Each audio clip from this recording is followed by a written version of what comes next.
Oi, Eliane, bom dia. Bom dia, Raíssa, Carolina, ouvintes. Bom dia, Eliane, bem-vinda. Vamos colocar aqui alguns melhores, talvez, momentos. Melhores? Não sei. Talvez pode ser um outro predicado. Tá. Do ex-ministro do Gabinete de Segurança Institucional, general Augusto Heleno, que, por exemplo, se irritou com questionamentos da relatora Elisiane Gama durante o depoimento lá na comissão do 8 de janeiro, nesta terça. A gente ouve um trecho. Na sua opinião, as eleições brasileiras agora em 2022 foram fraudadas? Já tem o resultado das eleições, já tem um novo presidente da República. Pô, não posso dizer que foram fraudados, foram examinados. O senhor mudou de ideia, né? Sim. Muito obrigada, presidente. Ela fala as coisas que ela acha que tá na minha cabeça. Pra ficar... O ex-ministro usou o direito também de ficar silente, né, ao ser questionado sobre o deputado, questionado pelo deputado Rubens Pereira, do PT, se estava naquela suposta reunião de Jair Bolsonaro com comandantes das Forças Armadas depois das eleições. E, na ocasião, teria sido discutido um plano de golpe de Estado. Eu queria saber se o senhor participou da reunião que teve do presidente Bolsonaro, Aeronáutica, Marinha e Exército para tratar da tentativa de um golpe de Estado. Vou me manter em silêncio. Durante a sessão da CPMI, o deputado Rogério Correia, também do PT de Minas, e Augusto Heleno entraram num bate-boca sobre a participação do ex-ajudante de ordens, do tenente-coronel Mauro Cid, em reuniões do ex-presidente com as Forças Armadas. A imagem fala por 1000 palavras. Olha a posição. E o senhor acha que ele não está escutando? Quantos ouvidos tem o Mauro Cid? É lógico que ele está escutando. Quantos ouvidos tem o Mauro Cid? Ele está escutando. Ele está escutando. Ele não dá parte. E ele vai delatar. Ele não participa. Isso. Ele não tem atuação Ele vai delatar. nenhuma. Não é a fantasia. Mauro Cid senta, escuta. O senhor também senta e participa das reuniões. Aí, nesse contexto de um fact-checking lá ao vivo, né? Quando foi mostrada a foto com o Mauro Cid na reunião ali, mesmo que o coronel tivesse dito que ele não participava. E o ex-ministro, então, classificou como fantasia o relato feito pelo Mauro Cid de que teria presenciado essas reuniões em que o então presidente e chefes das forças supostamente trataram de um golpe. Eu quero esclarecer que o tenente-coronel Mauro Cid, ele não participava de reuniões, ele era ajudante de ordens do presidente da República. Não existe essa figura do ajudante de ordem sentar numa reunião dos comandantes de força e participar da reunião. Isso é fantasia. A mesma coisa é essa delação premiada. Estão apresentando trechos dessa delação e me estranha muito porque a delação está ainda sigilosa. Ninguém sabe o que o Cid falou. Bom, Eliane, então queremos te ouvir sobre, por exemplo, essa descredibilização, da palavra de Mauro Cid, que agora faz delação premiada. Primeiro, queria registrar aqui ontem que eu fiz uma aposta complicada, porque eu disse, olha, eu conheço um pouquinho o general Heleno há bastante tempo, eu duvido que ele fique calado, mesmo com a autorização do Supremo Tribunal Federal para ficar calado, ele não vai aguentar, ele vai bater boca, e foi exatamente o que aconteceu. Foi uma reunião super tumultuada, com os ânimos exaltados, a relatora Elisiane Gama ali no ataque, ontem foi pesado. E os bolsonaristas muito atuantes, como eles não têm argumento, eles fazem barulho, fazem espuma, fazem barulho, tumultuam. Foi uma reunião bastante tensa e bastante, eu diria, animada. Não sei se são os melhores momentos, estou com Heisen nessa história, mas foram os momentos mais eletrizantes que a gente mostrou aqui na Rádio Eldorado. E o fato é o seguinte, o general Augusto Heleno, ele ficou o tempo inteiro batendo nessa tecla de que a delação do Mauro Cid, primeiro é sigilosa, ficam soltando trechos, meio tentando dizer que não é bem assim, que ninguém pode saber se a delação foi assim ou não foi. Depois, segundo, ele diz que é uma fantasia tudo que está sendo dito dessa delação. Ele disse que é muito amigo do Mauro Cid, mas ele diz que ajudante de ordem, espera aí, não participa de reunião. Só que ele ficou dizendo, não participa, não dá opinião, não fala nada, tal. Mas o importante nessa história é que o Mauro Cid é uma testemunha, né? Como ele estava lá? Ele estava lá dentro. E aí a CPMI mostrou um vídeo antigo do Mauro Cid, numa reunião do Bolsonaro, então presidente, com os então ministro da Defesa e então comandante do Exército, comandante da Marinha, comandante da Aeronáutica, todo mundo ali. E aí o deputado, o senador, eu não me lembro, Comparato, que que foi delegado. É o Fabiano, né? Fabiano Comparato, mas é deputado ou senador? Esqueci. Ele é senador. Senador agora. Ele era deputado, agora é senador. Fabiano Comparato, ele foi ali bem firme, mostrou o artigo que diz o seguinte: não importa como é que ele, o Mauro Cid, participava das reuniões, se era atrás, era na frente, onde sentava ou não sentava. O fato é que qualquer um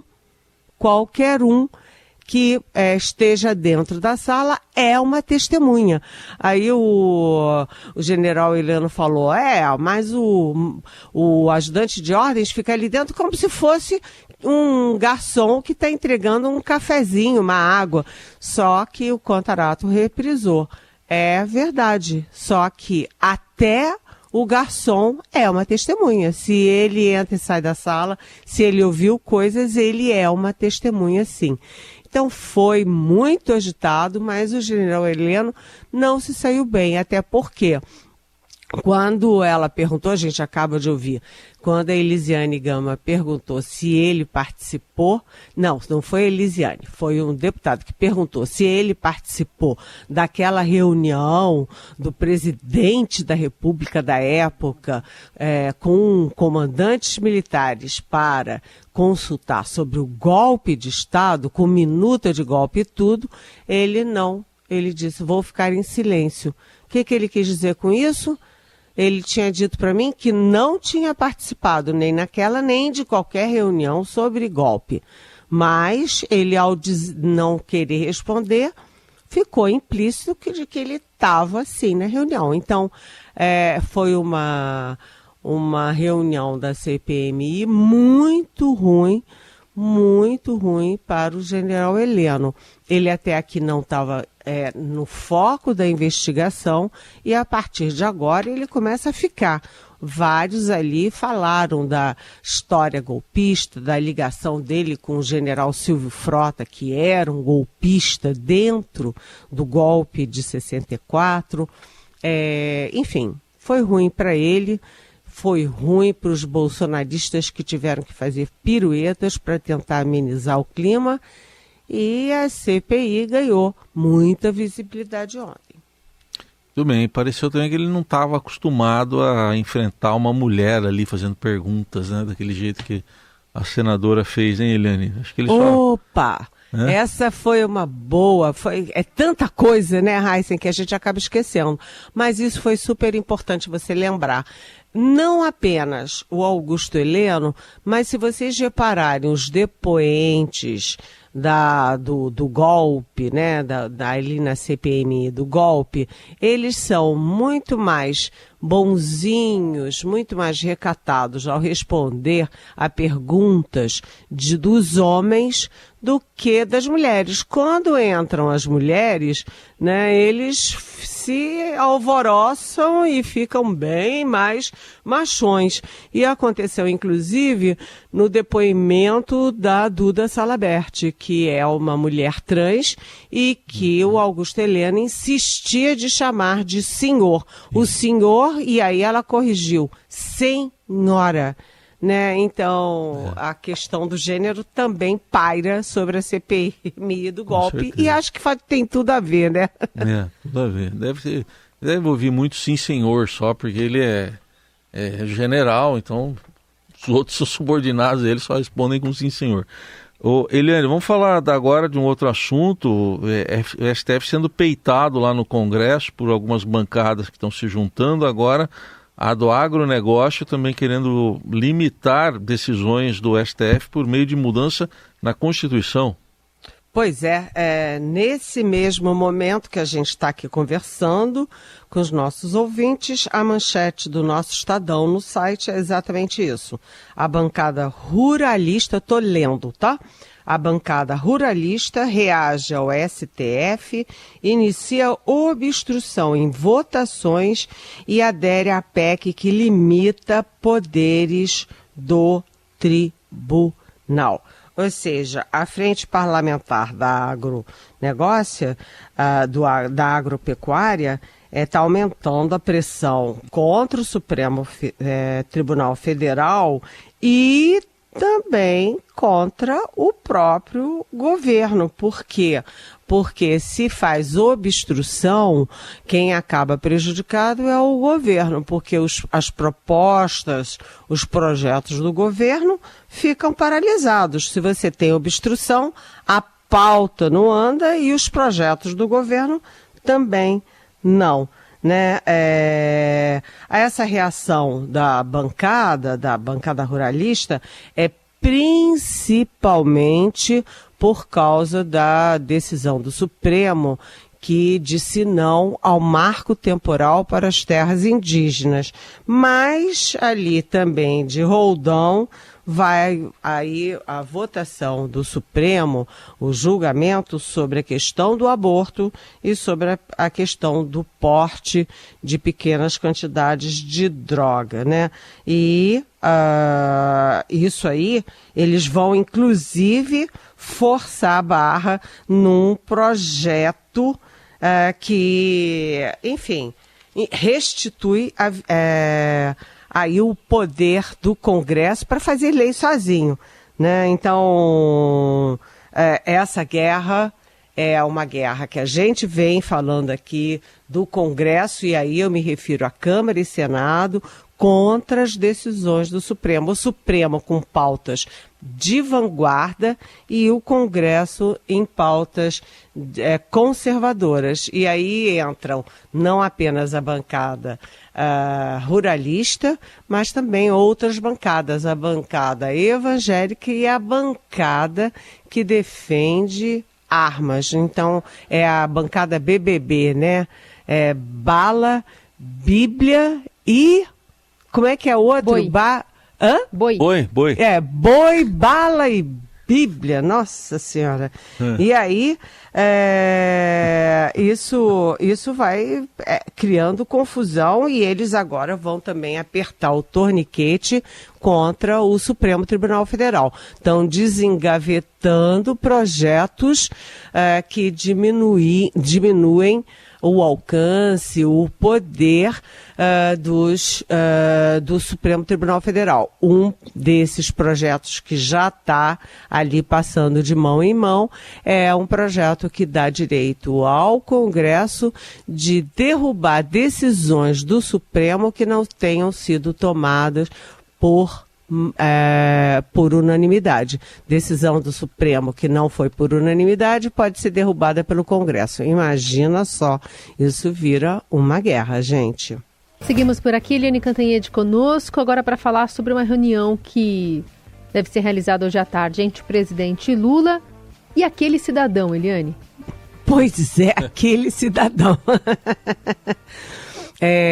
O presidente Lula, né, desde que assumiu, desde o primeiro momento, está em guerra com o Banco Central e ele personalizou essa guerra na figura do Roberto Campos Neto, que é o presidente da instituição, né? E essa guerra foi em torno dos juros altos que vem caindo, né? Caíram 5 pontos, né? Meio ponto percentual, 2 vezes seguidas já, e estão em tendência de queda, segundo a ata do Copom, que foi divulgada ontem. A tendência é continuar a queda, mas eu adoraria ser uma mosquinha para estar nessa reunião do Lula com o Roberto Campos Neto e o ministro da Fazenda, o Fernando Haddad. Depois dessa brigalhada, o Lula atacando o Roberto Campos Neto o tempo inteiro.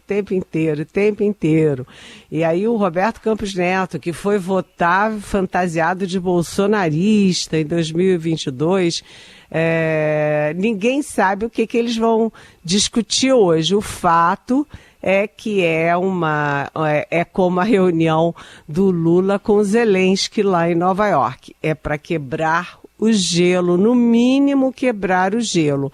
Vamos ver o que eles discutem, né? Se eles vão fazer uma avaliação de futuro, porque o futuro a Deus pertence. E o nosso futuro aqui na economia, ele está bem complicado, porque você tem um equilíbrio complicado entre inflação e juros, né? Todos os indicadores econômicos estão indo muito bem, mas a grande incógnita é a questão fiscal, porque se o governo, se o Banco Central está fazendo a parte dele de reduzir juros, mas a Fazenda não conseguir equilibrar a questão fiscal, né, prometeu déficit zero em 2024 e essa tendência não está.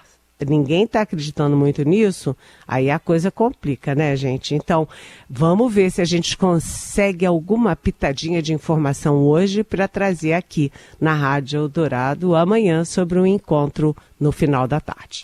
Aguardaremos então. E ontem a presidente do Supremo Tribunal Federal, Rosa Weber, chorou ao presidir a última sessão do mandato dela à frente do Conselho Nacional de Justiça. Hoje vai ser a última no STF, mas ontem, emocionada, ela disse que tem sido tomada por um mar de emoções. É um verdadeiro mar de emoções que toma conta de mim e eu estou com enorme necessidade de impedir que os diques internos se abram e que as lágrimas transbordem. Comentei na sessão anterior que eu choro muito, eu sou muito chorona, mas as lágrimas sempre escorrem para dentro. Mas elas têm nesses dias teimado em mudarem o rumo e fica um pouquinho difícil, sobretudo porque nós temos uma pauta a vencer hoje e também será uma pauta que a mim particularmente emociona. E essa pauta foi aquela que torna um pouco mais paritário, não como previa o projeto original, mas um pouco mais paritária a presença de mulheres nos tribunais superiores, Eliane. Pois é, foi um momento muito bonito. A Rosa Weber, ela simplesmente está esses anos todos no Supremo Tribunal Federal e nunca deu uma entrevista exclusiva para jornal nenhum, né, para televisão nenhuma, para rádio nenhuma. E o curioso é que ela tem um filho que é exatamente jornalista. Mas agora, no final, ela ganhou muita dimensão, ela tem tem aproveitado essa reta final do mandato dela na presidência para tocar pautas que são espinhosas, como, por exemplo, o marco temporal das terras indígenas, como a descriminalização do aborto. Ela já fez um voto de 126 páginas, enfim, dizendo que as mulheres que praticam aborto não, até a 12ª semana não podem ser criminalizadas, presas, perseguidas, e também o porte de pequenas quantidades de maconha. E ela ontem, no Conselho Nacional de Justiça, porque o presidente ou a presidente do Supremo também preside o Conselho Nacional de Justiça, o CNJ.